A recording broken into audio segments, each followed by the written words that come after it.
scusate la voce, ma è memore dei festeggiamenti di ieri.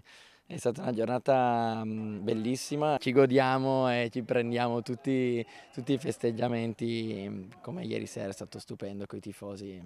Bellissimo, sono emozioni che fortunatamente sono riuscito a vivere qui a Treviso ed era una roba cui ci speravo davvero tanto. Un'attesa lunga anni, giorni difficili, categorie inferiori, la voglia di tornare. Oggi il Treviso è di nuovo tra i professionisti e la città può finalmente esplodere con 4 giornate di anticipo, il fiato sospeso fino all'ultimo, poi il verdetto e la festa esplode nelle strade, negli occhi dei tifosi.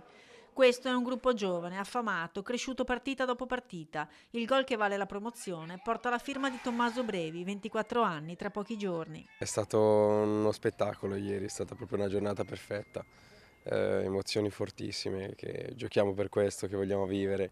È stato bello per la città, per noi, per tutto il lavoro che abbiamo fatto, è stata proprio una soddisfazione enorme. Penso che rimarrà inciso nel cuore quel gol perché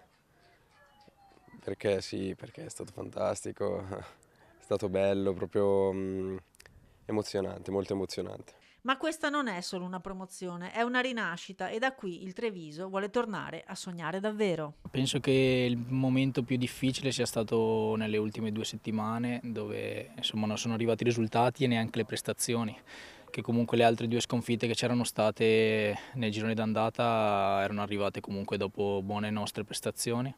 Però noi siamo sempre stati convinti della nostra forza, del nostro essere anche come persone nello spogliatoio, non ci siamo mai sentiti di non poterlo vincere, quindi siamo sempre stati nella strada giusta.